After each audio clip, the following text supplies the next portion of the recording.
Assalamualaikum warahmatullahi wabarakatuh. Selamat pagi anak-anak. Hari ini kita masuk ke tema baru. Di tema 2, persatuan dalam perbedaan. Subtema 1, rukun dalam perbedaan di pembelajaran 1 dan 2.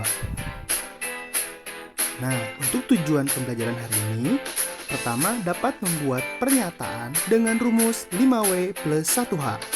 Nah, yang kedua, mengamati ciri tumbuhan dan manfaatnya. Nah, kita langsung mulai pembelajaran mengenai rumus 5W dan 1H. Nah, kita akan menemukan informasi penting dengan 5W 1H. Nah, apa saja 5W 1H itu? Nah, 5W 1H itu terdiri dari W-nya itu yang pertama adalah what, atau artinya apa. Who, siapa. Why, mengapa. When, kapan. Where, di mana. Dan how, bagaimana. Nah, ini merupakan rumus dari 5W plus 1H. Nah, rumus 5W plus 1H ini dapat digunakan anak-anak untuk menemukan informasi penting dalam suatu teks kalimat atau suatu teks paragraf. Nah, di sini Bapak memiliki contoh. Di sini ada teks Proklamasi Kemerdekaan Indonesia. Nah, di sini Bapak mengambil contoh who ya, atau artinya adalah siapa. Nah, di sini ketika kita sudah menentukan rumusnya yaitu who atau siapa, maka kita dapat menulis pertanyaannya berupa siapa yang menyusun teks proklamasi. Nah, di teks Proklamasi Kemerdekaan Indonesia ini, maka kita dapat menemukan informasi penting bahwa yang menyusun teks proklamasi adalah Insinyur Soekarno, Dr. Andes Muhammad Hatta, dan Mr. Ahmad Subadjo. Jadi, informasi penting tersebut dapat didapatkan salah satunya dengan cara menulis rumus terlebih dahulu dari 5W plus 1H. Nah, selanjutnya kita akan lanjut ke materi mengenai ciri tumbuhan dan habitatnya. Nah, tumbuhan beradaptasi untuk mempertahankan hidupnya. Adaptasi adalah ciri-ciri khusus yang dimiliki tanaman atau tumbuhan untuk hidup pada tempat atau daerah tertentu. Berdasarkan habitatnya, tumbuhan dibagi menjadi 3 jenis. Yang pertama, hidrofit. Nah, hidrofit ini merupakan tumbuhan yang sebagian tubuhnya ada di dalam permukaan air. Akarnya berada di dalam air, memiliki rongga udara dalam batang atau tangkai daun. Daunnya muncul ke permukaan air. Nah, di sini satu contohnya adalah kangkung, merupakan contoh dari tanaman hidrofit. Selain itu ada juga eceng gondok, kemudian teratai. Nah, 3 jenis tanaman ini merupakan tergolong dalam kelompok tanaman hidrofit. Kemudian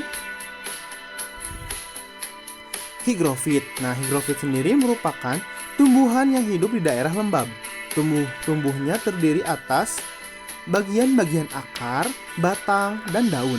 Batangnya pada umumnya tidak tampak karena terdapat di dalam tanah. Daunnya yang muda umumnya melingkar atau menggulung. Nah, di sini adalah satu contohnya adalah tanaman pakis. Nah, ini adalah beberapa contoh dari tanaman higrofit. Nah, salah satunya ada lumut ya. Lumut juga termasuk ke dalam tanaman higrofit. Nah, yang ketiga adalah xerofit. Nah, xerofit ini merupakan tumbuhan yang hidup di daerah yang kering.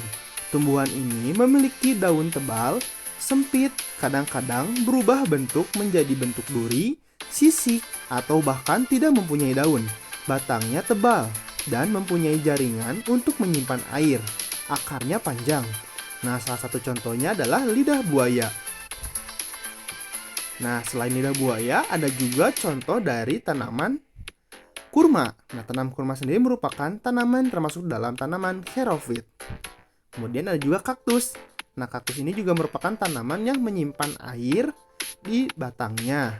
Dan kemudian ciri dari kaktus sendiri adalah memiliki duri.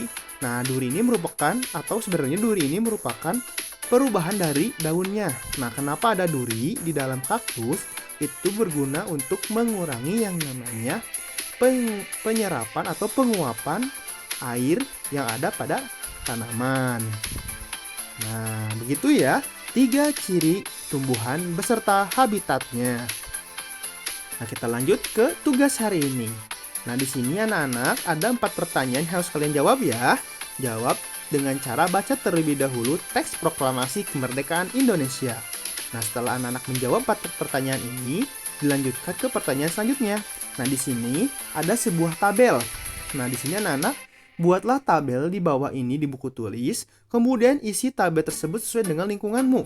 Jadi anak-anak di sini akan melakukan observasi tumbuhan di lingkungan rumah kalian. Nah, di sini Bapak kebetulan di rumah memiliki kaktus. Nah, di sini nama tumbuhannya adalah kaktus. Habitatnya adalah xerophyte itu ya, atau habitat yang kering. Nah, kemudian ciri-cirinya itu tanaman tersebut menyimpan air pada batangnya, kemudian batangnya berduri. Nah, di sini anak-anak boleh mencari 4 tumbuhan yang ada di sekitar kalian.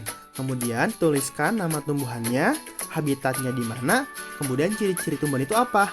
Setelah itu, jangan lupa pada saat kalian melakukan pengamatan, difotokan dan dikirimkan kepada gurumu ya. Nah, itu merupakan tugas observasi untuk pembelajaran hari ini. Nah, anak-anak, cukup sekian pembelajaran hari ini. Sampai jumpa di pembelajaran selanjutnya.